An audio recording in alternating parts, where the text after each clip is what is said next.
Coach Mack joins us yeah. now, presented by Farm Bureau Health Plans. Coach Mack, what's up? Hi, Coach. Ron Slay doing basketball tonight? He is He on the is. plains at Auburn. Auburn hosting Texas A&M. Auburn's won 5 in a row. Texas A&M's won 7 out of 8. 8 o'clock. And Coach Mack, they don't start him on the Ocho or not even the SEC Network. He's on ESPN2 tonight. Well, that's where he deserves to be, on ESPN1. Yeah. He deserves that. He deserves ESPN1. That's a nice game. That's a nice game for him to start with. And my predictions are he will crush it. I think that's completely true. Yes. And look forward to that. So, what are your plans for the Senior Bowl? Are you going down there? Oh, absolutely. Absolutely, I'm going down there. Going down Monday. We'll come back after the morning practice on Thursday. I'll be talking to coaches and be talking to scouts and, general managers and people that are down there, just kind of get their feelings on some of those guys that are down there. And plus, start some preliminary talks with just the people that are going to be at the combine. I mean, that's what I'm into now. I'm into the draft because that's the one thing that I can prepare for. Free agency clearly has to come in conjunction before that. But before you can ever talk about free agency, you've got to be able to understand where you are with the salary cap. And I'm not into the salary cap right now. I was into the salary cap really deep when I was coaching. I was into the salary cap really deep when I was the head coach and came in with instructions to clear a salary cap that was in a mess. But now, the salary cap is going to determine everything about your free agency. And that's what I think that, the listeners, I know they understand that, but until you start talking all the ifs and buts and as Ron Slay says, ifs and fits, you got to know what the cap situation is, especially with your team and also with other teams too. I just imagine you talking to 75 NFL coaches and personnel like a day down there. You always say you're doing Coach Mack things. I think I know exactly what Coach Mack things are going to be. Yeah, and that's exactly what I'm going to be doing because that's where I've been in this thing long enough now. Over 3 decades that I've got people that I can talk to and that want to talk to me. And the thing about it is when you develop those kind of relationships in this league and really in any kind of profession, if they know they're talking to you not only in confidence, but they're also getting meaningful, information, that you're trading meaningful information, but it stays between the people you're talking with, that's when it becomes real. Just the glad handing stuff and those types of things. I mean, you never get anything out of that. So I've got some very specific people I want to talk to down there. And then, I like at both of these things, kind of meeting the new coaches that have come into the league, seeing where they are. And then, I know a lot of people in this business. And, we've got a new general manager now, so that's going to be interesting to see all of this thing pieced together. But that's what I'm involved in the personnel draft part of now, guys. Rhett and I have been going at it for about 2.5 weeks now. And he's going down. He's going to go down and interview some players with Mike Keith so that they can put together pieces for Titans, radio for the draft for 2 days because that's a lot of space to fill, as you guys know. I remember Mike Keith said that he talked to Roger McCrary first last year down at the Senior Bowl. That was the first guy he talked to, and they end up drafting him. It's funny how things like that work. Well, yeah, I mean, it is. I mean, he talked to a lot of them, and last year he got some great interviews that we used on Titans Radio Draft Day, and he and Rhett will absolutely do a wonderful job of doing that, and then we'll all come back Thursday. So, will you be chatting with quarterbacks during this time? Perhaps the Titans might be looking for a quarterback in the draft? Or perhaps they won't. I mean, the draft so far, Don, just positionally, when you look at it, I mean, I think, quarterback-wise, you're drafted 11th, so you're probably not going to be in position for Bryce Young or C.J. Stroud. Yeah. Possibly the people that you start with that will be there would be, in my humble opinion, just going through this thing, for the last month that I've been going through it, is Will Levis, Anthony Richardson, Tanner McKee from Stanford. Hendon Hooker will figure in somebody's draft plan somewhere, even though he's going to be injured, coming off of that. I think there's a guy at Fresno State named Hayner that is fairly interesting. So, I mean, you've always got to be looking at a quarterback, but it just depends. Last year, you guys will remember the quarterback. The best quarterback, or the most ready quarterback, everybody says was Kenny Pickett. All right, well, it kind of turned out to be. You took Malik Willis in the third round as a developmental quarterback that you never really intended to play this year because of all the development that he was going to need. You had to play him because your quarterback got hurt.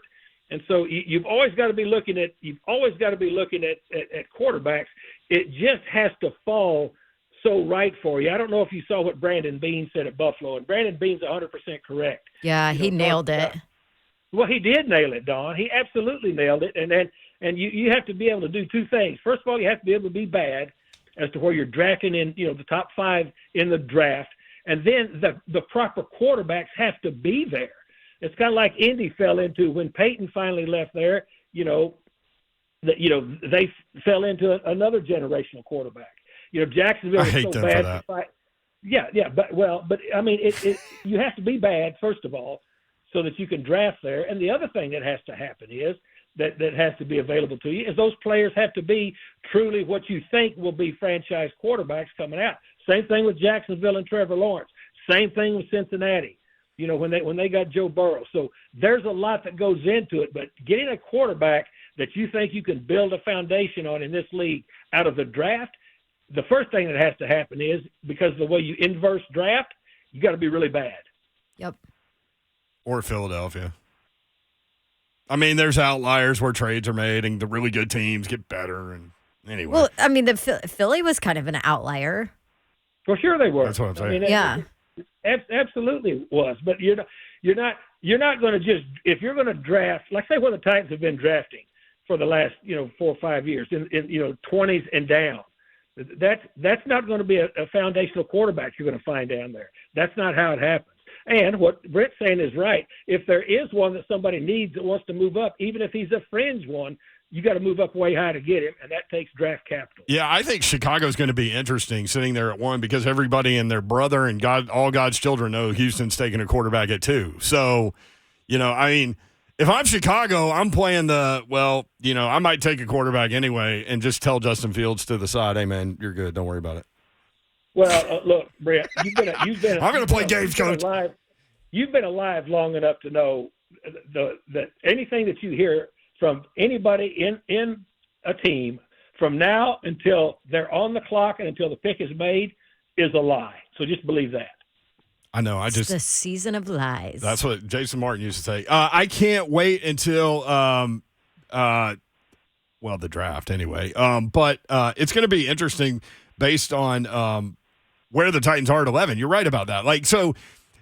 When Fishbone went 8-8 3 straight seasons, that makes it hard to draft, right? Because people want to say, well, you get a first-round pick no matter where it is. Well, I mean, you talk to people in that league, there aren't always 32 first-round graded guys necessarily. No. And then, look, you guys are very savvy with the draft. You've been around it a long time, and I think our listeners are too. Look, guys, the three of us, we'll throw Joe Hunk in there because he's here. He's been out too. The four of us we could sit down right now and probably find the top 5 at each position, right? I mean, look at tape and say, well, these are definitely better than this next tier. And so if you're drafting in the top 5, not only the first round, but every round, sooner or later, if you draft there long enough, you got a chance to stack a young roster still on rookie contracts.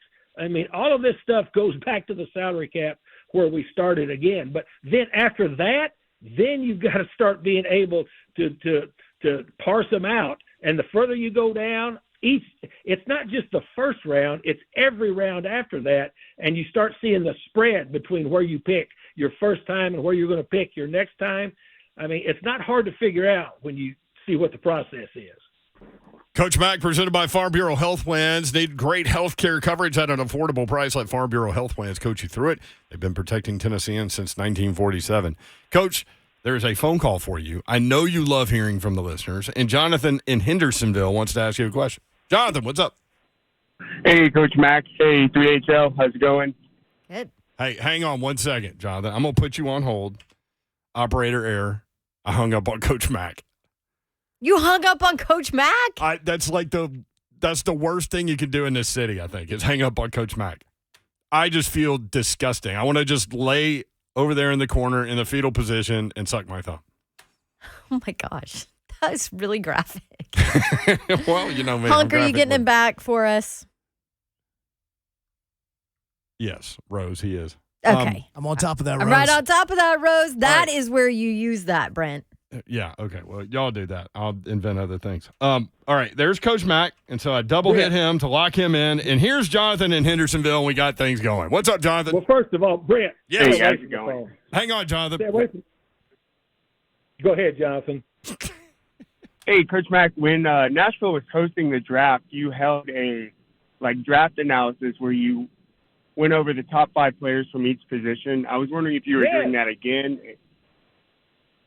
You know what? That was a great fundraising event. I'm glad you were there. Thanks for being there. That was fun that night. You know, we put it together really well. Had a lot of tape, and then that was a great evening. I'm glad that you were there and enjoyed it. I'm not doing that again this year. That was a fundraising event for the Leukemia Lymphoma Society. It raised a lot of money. You guys were a great audience. I really enjoyed it. But I'm not doing that again. I'm not doing that again this year. We don't have that set up. Bummer. Well, I need to get into the Coach Mack School of Football then. There you go. Get the whiteboard treatment. Thank you, Jonathan. Appreciate it. Thank you. Hey, Brent. Yes. Stay away from the phones, man. I don't know what's going on here, Coach Mack.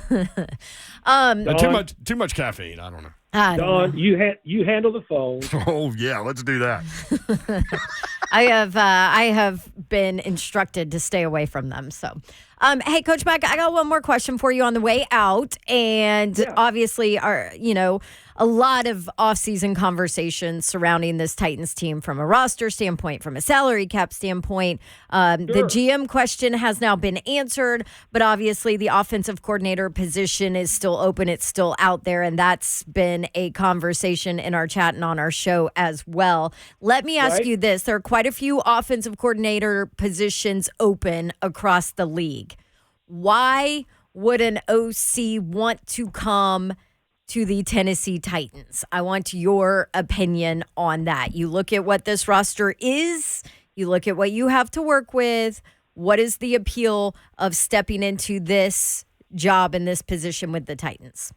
Well, first of all, you've got a very solid organization. That's what you look at first. Mm-hmm. Like, I interviewed for a lot of jobs in my career. You look at the organization first, and teams the way they are right now at this moment we're talking is not the same team they're going to be across the league. The other thing I would look at if I were a coordinator from the outside coming in is, you know what, out of the last 3 coordinators they've had with this head coach, 2 of them are head coaches somewhere already. Yeah. You know what I'm saying? That's a great point. You just look at it, and I've interviewed for these jobs. I've interviewed coaches when I was a head coach. I just know what goes into it. And you look when you're getting this opportunity, when your name becomes on that hot list, you look at the organization as a whole in total, because what you do believe and you do know, and when you sit down and talk, and when you come in to interview for these spots, from a head coach to a coordinator, you go over the roster, and then you go over the plans for what the roster are. So, there's a lot to like here, but the strength of the organization is way at the top of it. Love it. And if they don't have an OC by the time they get to the Senior Bowl, there will be lots of conversations had with lots of people. Mm-hmm. Yeah, look, I've been that Senior Bowl. You bring up a great point. The one thing I love everything about the Senior Bowl. The thing that always used to bother me. I never went. I've been fortunate enough in all the years I was coaching in 31 years. I never went to the Senior Bowl without a job. But that's a hard road down there, and it just shows you. Again, great game, brutal business. Yeah, they can have moving sidewalks down there for that thing. Thank you, Coach. Good stuff, man. Appreciate it. Guys, always appreciate you. See you guys. Thanks, Coach. There he is. He's Coach Mack. By the way, Jeez, Mayor. dude, if you call today, I don't know what's happening.